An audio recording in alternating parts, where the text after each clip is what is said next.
हाय दोस्तों, नमस्ते। Original Reena channel में आपका स्वागत है।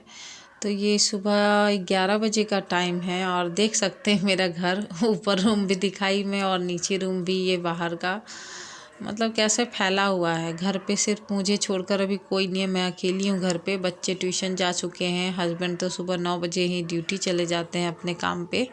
अपना पर्सनल काम है उनका, मतलब नौकरी वाला काम नहीं है, अपना खुद का है, पर्सनल बिजनेस है उनका। तो बताऊंगी उनके बारे में फिर कभी। तो वही वो 9 बजे तक जैसे भी 9 साढ़े 9 के अंदर वो चले जाते हैं। और उनके जाने के बाद फिर बच्चों को भी नाश्ता करवाई, मतलब सभी बच्चों को, हस्बैंड को, सबको नाश्ता करवा दी। सब नाश्ता करके अपने रूटीन पे, अपने अपने काम पे चले गए। मैं अब अपने रूटीन पे लग गई हूँ। तो अभी से आप रात तक का मेरा रूटीन देखिए। मैं मतलब कि सभी लेडीज़ें करते, मैं भी करती हूँ, पर मुझे पता नहीं क्यों मेरा काम ना कभी ख़त्म नहीं होता। एक के बाद एक काम कंटिन्यू मेरा काम चलता रहता है, मुझे थोड़ा सा भी रेस्ट नहीं मिलता है। और जिस घर में 3-3 बच्चे हो, उस माँ को कितना रेस्ट मिल सकता है। तो ये घर भी कितना बिखरा था, देखिए मैं घर कितना अच्छी तरह से सेट कर दी। मतलब साफ़ कर देने से मन को अच्छा लगता है। नीचे का रूम पहले मैं क्लीन करके आई हूँ। कोई आ जाता तो सबसे पहले नीचे ही बैठता है, तो नीचे का हो चुका है। तो अब मैं ऊपर रूम में आई हूँ। और हर 3-4 दिन में ना मैं बेडशीट चेंज कर ही देती हूँ, बेडशीट चेंज करती हूँ। और मतलब कोरोना है और उसके डर से भी मैं साफ़ सफाई ज़्यादा ही मेंटेन रखती हूँ बच्चों के वजह से। तो वो उधर उस रूम का, बेडरूम का भी क्लीन करके आ गई, बेडशीट वगैरह सब चेंज कर दी और सब चादर वगैरह धोने के लिए रख दी हूँ। पर आज धोऊंगी नहीं, आज वीरवार है, इसीलिए मैंने येलो येलो कुर्ती भी डाला है। ये मेरा टैग है। जिस दिन मतलब वीकली मेरे पास अगर कलर है तो मैं पहनती हूँ, ऐसा बहुत ज़रूरी नहीं है, पर वीरवार को मैं येलो ज़रूर पहनती हूँ। तो वो उधर करके आई, मैं चावल चढ़ा दे रही हूँ दोपहर को। बच्चे अभी आ जाएंगे ट्यूशन से तो उनको भूख लगेगी, तो दोपहर का लंच बना रही हूँ। और सुबह मैं पालक बनाई थी। पालक सरसों सब मिक्स करके बहुत टेस्टी साग बोलते हैं उसको, मतलब जैसे पालक पनीर बनता है उस टाइप से मैं बनाई थी। सुबह नाश्ते में भी हो गया, वही रख दी हूँ। तो चावल के साथ बच्चे बहुत खुशी से खा लेते हैं। तो आज दोपहर को वही खिलाने वाली हूँ उनको। घी डाल दूँगी थोड़ा उनके चावल में। तो ये आ गए मेरे बच्चे। मैं बर्तन धो ही रही थी लंच चढ़ा के। 1-1.5 घंटे में सफाई हुई नीचे ऊपर की, और किचन का काम कर ही रहे थे। दोनों बच्चे, तीनों बच्चे आ गए, एक नीचे थी, दोनों बच्चे। तो ये इतना थक गया आते ही ये टीवी में लग गया। इतना पढ़ाई करके आया कि ये थक गया, आते ही इसे टीवी देख के ये अपनी थकान दूर करेगा। और ये मेरा किचन भी मैं क्लीन कर चुकी हूँ, जितना बिखरा हुआ था सब मैं दिखा रही हूँ कहाँ। और मेरा खाना भी कंप्लीट है, रेडी हो गया।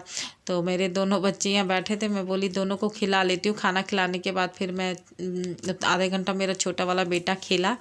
तो खेलने के बाद फिर मैं उसे सुलाई। उसके सोने के बाद भी मेरा एक काम हो गया। मेरा छोटा सा पार्लर है घर पे, तो एक कस्टमर आ गई थी थ्रेडिंग के लिए, मैंने उसका थ्रेडिंग भी किया। और उसके बाद फिर आज मुझे बनाना था बच्चों के लिए चुकंदर और गाजर का हलवा। तो मैं वही लेके बैठी थी। तब तक वो बैठी, आधा घंटा हुआ भी नहीं था, मेरा बेटा 1 घंटे के अंदर ही उठ गया। उसका नींद पूरा हो गया, कच्ची नींद में उठ गया, पता नहीं क्यों रो रहा था। तो मेरे गोद छोड़ नहीं रहा था, मेरा काम आधा ऐसे पड़ा था। मतलब बहुत मुश्किलों के साथ कोई भी काम मैं कंप्लीट करती हूँ, बच्चा संभाल संभाल के। तो बस जैसे भी उसे गोद में लेके एक हाथ से मैं कद्दूकस करी, और उसे भी गोद में, ऐसे वो मेरे गोद में ही सो रहा था। 3 साल का है पर है तो छोटा। तो बस उसे मैं फिर संभाली, वो थोड़ा चुप हुआ तो मैं छत पे आ गई। शाम हो चुकी थी, 5:30 होने वाला था, मुझे दूध भी लेने जाना था। तो मैं जल्दी जल्दी शाम के टाइम में सारे कपड़े जो छत पे बिखरे पड़े थे, फैले हुए थे, मतलब सुखाने के लिए रखी थी, तो सब कपड़े मैं उठा ली। और देखिए मेरा डेली का एक टब कपड़ा ना हो ही जाता है, इतना कपड़ा डेली का होता है, पता नहीं, मैं परेशान रहती हूँ कपड़ों से। तो कपड़ा लेकर आई और अब मैं चलूँ दूध लाने के लिए। दूध लाना भी डेली का ज़रूरी है।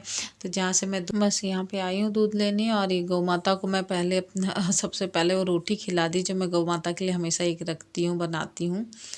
और मेरा बेटा भी मेरे साथ आया। तो अंकल जी ये दूध निकाल रहे हैं। बस दूध लेने के बाद मैं घर पे आई, और आते ही जो कद्दूकस करके मैं रखी हुई थी अपना वो गाजर और चुकंदर, तो उसका हलवा तैयार करी। ये तो बनाना फिर किसी दिन रेसिपी बताऊंगी, क्योंकि इसने बनाते वक्त मेरी बेटी को फिर पढ़ाई की ज़रूरत थी, तो वो ले गई थी मोबाइल, तो उसके पास था, काम कर रही थी, तो मैं अपना बना चुकी थी। बस बहुत जैसे इजी है, जैसे गाजर का हलवा बनाते हैं वैसे ही बनाया था मैंने। तो ये बनते ही 7:30 बजे हस्बैंड आए थे, जब वो अपना फ्रेश हो गए तो उसके बाद बच्चों को और उनको गरम गरम हलवा मैं दे दी थी कि कटोरी सब खा चुके थे। तो उसके बाद फिर मैं डिनर की तैयारी करने लग गई और डिनर बनाने बनते ही मैंने सबको, मतलब जैसे बनता है गरम गरम, सब बैठे होते हैं, 8:30-9 बजे के अंदर हमारा डिनर भी हो जाता है। तो आज शाम के स्नैक्स में मैं कुछ नहीं, ये हलवा ही खिला दी थी बच्चों को, और बस दूध से ही सिंपल ही बनाई, बस इलायची और ड्राई फ्रूट डाल दी थी तो अच्छा लग रहा था। इसके बनाने के बाद फिर डिनर हुआ, और डिनर में मेरा था चावल, दाल फ्राई बनाई थी, या वो चना दाल का तड़का, और रोटी चावल। हलवा खा ही चुके थे, बस सिंपल ही खाना था, ऐसा कुछ खास नहीं था, बस बच्चे खाएं। उसके बाद फिर मैं किचन का काम निपटाने लग गई। किचन का भी बहुत सारा काम होता है, खाना खाते ही सब तो आराम से कंबल में घुस जाते हैं, पर मुझे अकेले सारा काम निपटाना कर पड़ता है, क्या सर्दी क्या गर्मी, ये मेरा ड्यूटी है तो मुझे करना ही है भाई। और वो तो खाते ही बच्चे भी चले गए सोने, और हस्बैंड भी टीवी देखते देखते वो भी छोटे बच्चे की तरह सो जाते हैं। घर की चौकीदार भी मतलब कि मैं ही हूँ, सब तरफ लॉक करना, केयर करना, क्या बाहर है क्या अंदर है, सब केयर करके बंद करके फिर मैं अपना किचन क्लीन करती हूँ। उसके बाद फिर मैं ब्रश करती हूँ, और ब्रश करके मेरा रूटीन है, बिना ब्रश के तो मैं सोती नहीं हूँ। ये तांबे का लोटा में पानी, और ये सुबह के लिए चना भी भिगो दी हूँ, क्यों घर में कुछ हरी सब्जी नहीं थी, तो सुबह यही बनाऊंगी ब्रेकफास्ट में। तो बस ब्रश की और मैं चली सोने, 11 बज ही गया था। Okay, bye bye, good night. Please like कीजिए, सब्सक्राइब कीजिए, मुझे भी प्यार दे।